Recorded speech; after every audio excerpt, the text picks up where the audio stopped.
Doa mulai.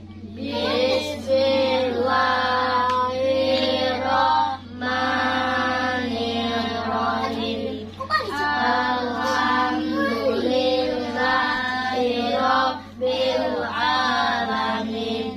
Arrahmanirrahim. Maliki yaumiddin.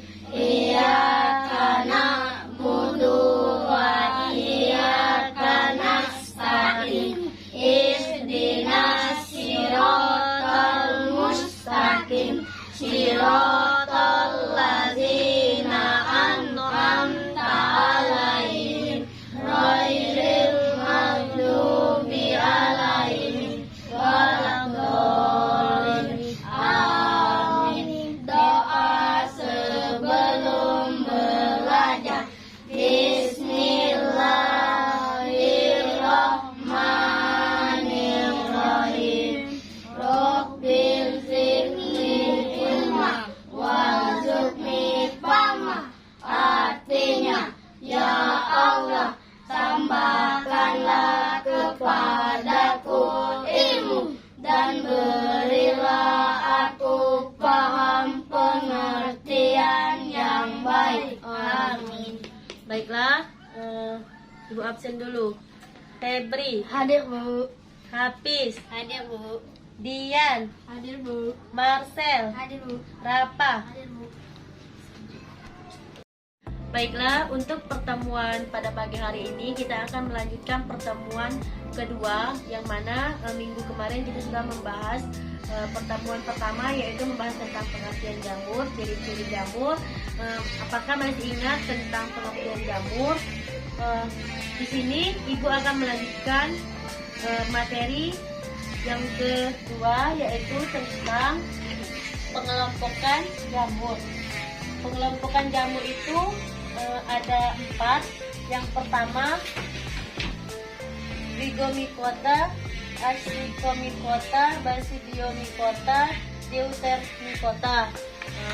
Yang pertama, Ascomycota merupakan jenis jamur yang dapat menghasilkan zygospora, contohnya Rhizopus sp, jamur pada ragi tempe, dan Mucor mucecoda, jamur pada roti busuk.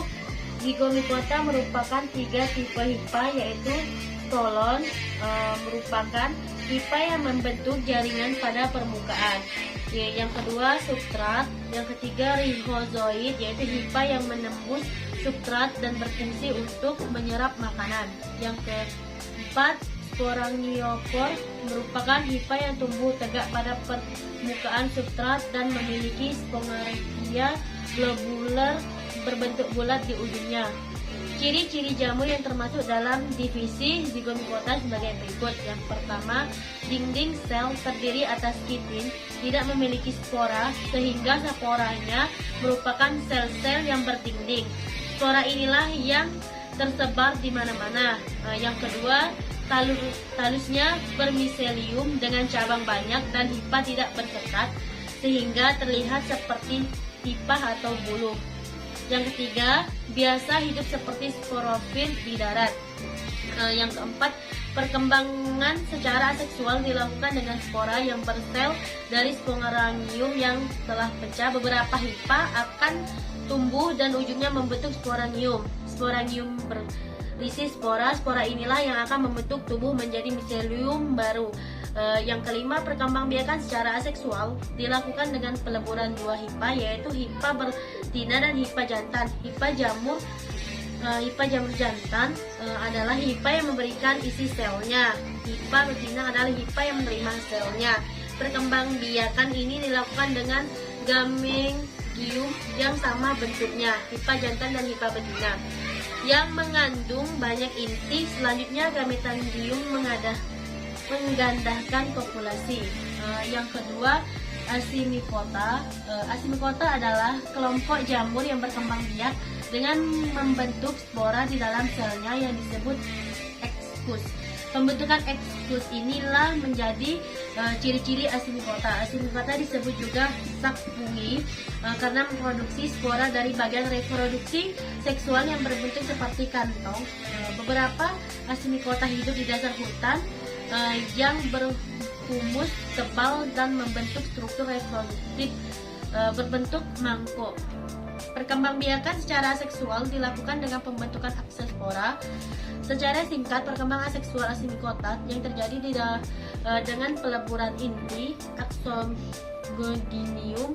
Peleburan inti menghasilkan hifa diploid.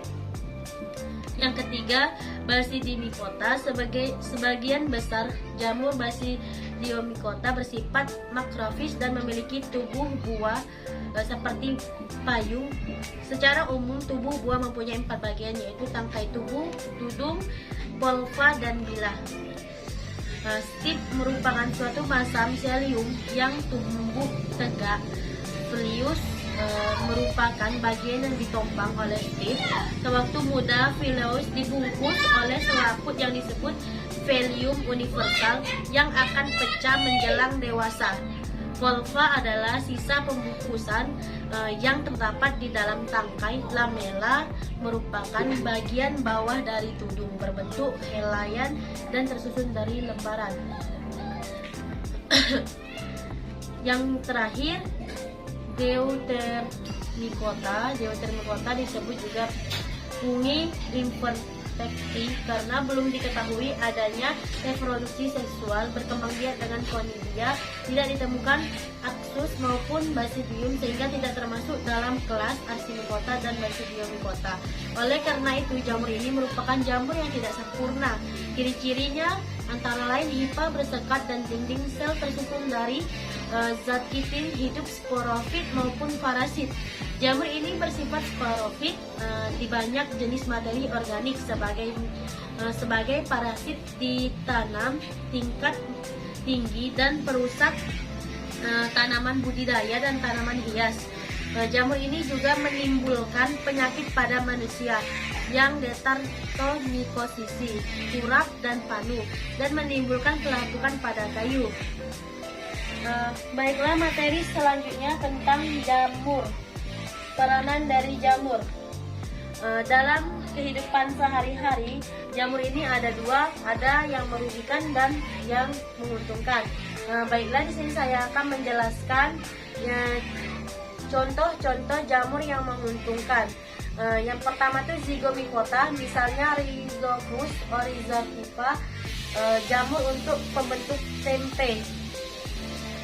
Asimikota misalnya berperan dalam pembuatan roti dan berperan dalam pembuatan oncom. Basidiomycota misalnya jamur kuping dan Volvaceae, jamur merang untuk bahan makan. Berikut contoh yang merugikan. Contoh yang merugikan, Contoh yang merugikan zigomikota misalnya saparopit pada roti dan saparopit pada roti dan buah-buahan. Misalnya yang kedua itu jamur penyebab sariawan dan keputihan, dan jamur perusak beras sehingga berubah menjadi kuning. Parasit pada tanaman kedelai dan Amanita perma. Misalnya penyebab panu dan kutu air. Mungkin cukup sekian penjelasannya. Wassalamualaikum warahmatullahi wabarakatuh.